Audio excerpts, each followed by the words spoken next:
인사행정의 테마 2는 직업공무원제입니다. 이 직업공무원제가 인사행정에서 가장 중요한 단어일 거예요. 실적주의하고 두 개 합쳤을 때 아마 제일 중요한 단어일 거고, 사실 다른 걸 다 한 다음에 얘를 해야 되는데, 이 친구를 알고 있으면은 뒤에 있게 좀 쉬워요. 그래서 제가 이 직업공무원제를 먼저 뺀 겁니다. 직업으로서 공무원이에요. 옛날에는 호족 연합이었잖아요. 왕이 존재했지만 왕이 모든 걸 지배하지 않고 호족들이 있었고 신분제에 의해서 지배했던 거예요. 근데 점점점 왕이 강해지면서 절대 왕의 단일 지배가 된단 말이야. 그러면 왕 밑에 누가 있어야 돼요?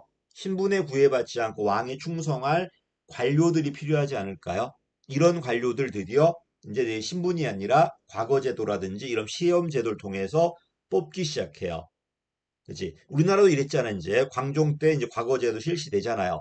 근데 처음에 실시되었다고 해서 전부 다 능력제 사회는 아니었을 거예요. 계속 신분제가 영향을 받았겠죠. 그래도 고려보다는 조선이 좀 더 능력제였고, 조선보다는 지금이 좀 더 능력제잖아요. 지금도 우리나라는 아직까지 뭐 아들 세습도 하는 것도 있지만은, 그래도 그때에 비해서 많이 능력제 사회로 바뀐 건 맞잖아요.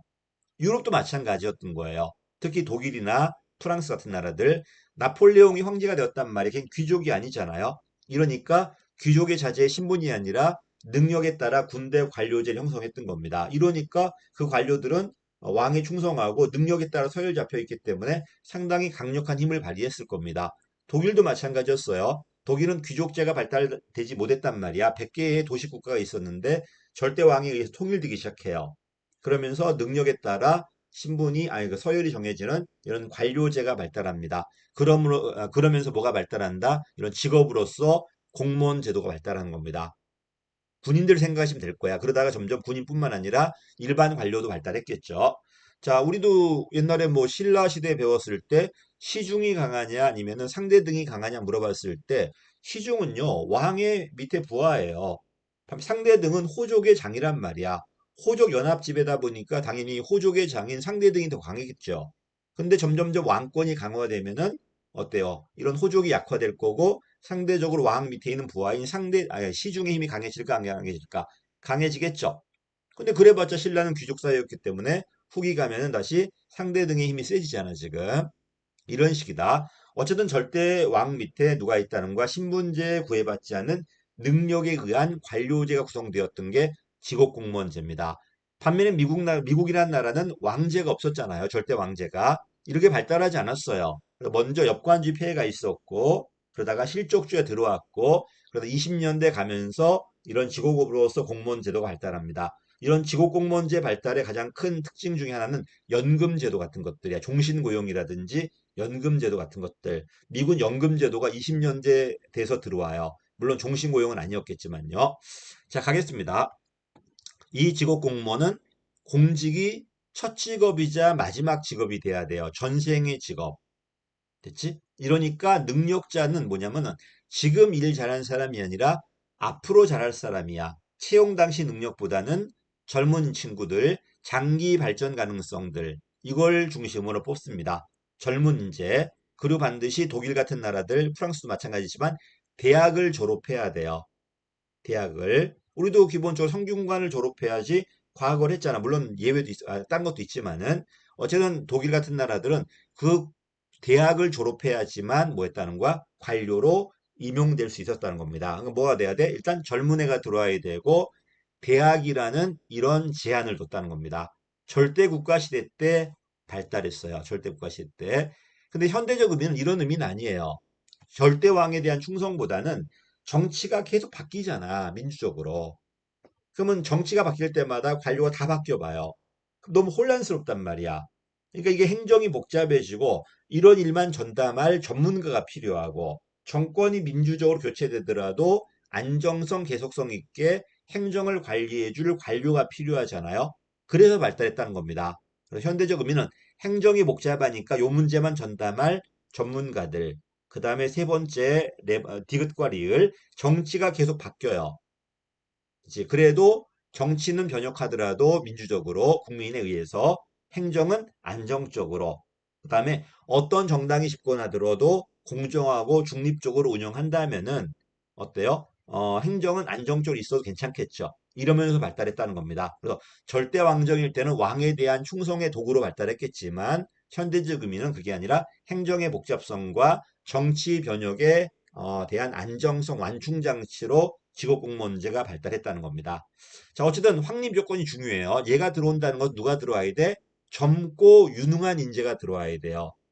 젊고 이런 공직에 대한 사회적 기대가 대단히 높아야 돼요. 자, 봐. 신분제가 지배하던 프랑스나 독일이었어. 근데 이런 신분에 구애받지 않고 누구나 제일 밑으로 들어가서 능력에 따라 올라갈 기회를 준다는 거야. 귀족보다 일반 농민이 훨씬 더 많았을 텐데 능력에 따라 올려주겠다고 하니까 당연히 그 신분이 낮은 친구들은 이런 관료가 꿈이 아니었을까요? 그 얘기야. 공직에 대한 높은 사회적 평가가 있어야 돼요. 그래야 누가 들어온다? 젊고 유능한 인재가 채용될 겁니다. 그치? 그 다음에 반드시 능력에 따라 서열을 정하는 계급제가 돼야 돼요. 그 다음에 계급제일 때도 제일 위로 막 들어간다면은 밑에 젊은 애들이 밑으로 들어가지 않겠죠. 능력에 따라 일단 밑으로 들어와서 능력에 따라 올라갈 수 있는 구조를 줘야 되겠죠. 계급제 구조가 돼야 되고 임용이 무조건 그 계급의 제일 밑으로. 이걸 폐쇄형이라고 그래요. 상위 계급은 밖에서 들어오는 게 아니라 내부에서 승진해서 올라가는 구조가 돼야지 젊은 애가 들어가겠죠.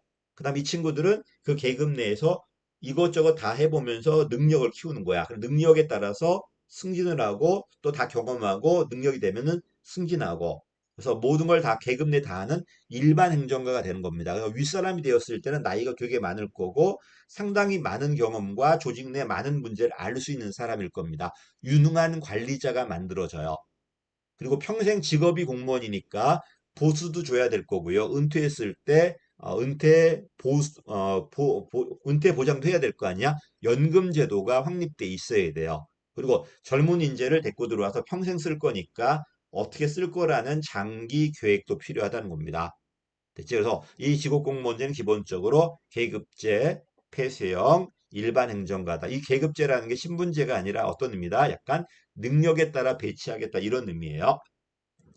자, 어쨌든 평생 근무할 겁니다. 정년까지. 신분이 보장되니까 행정이 안정적이고요.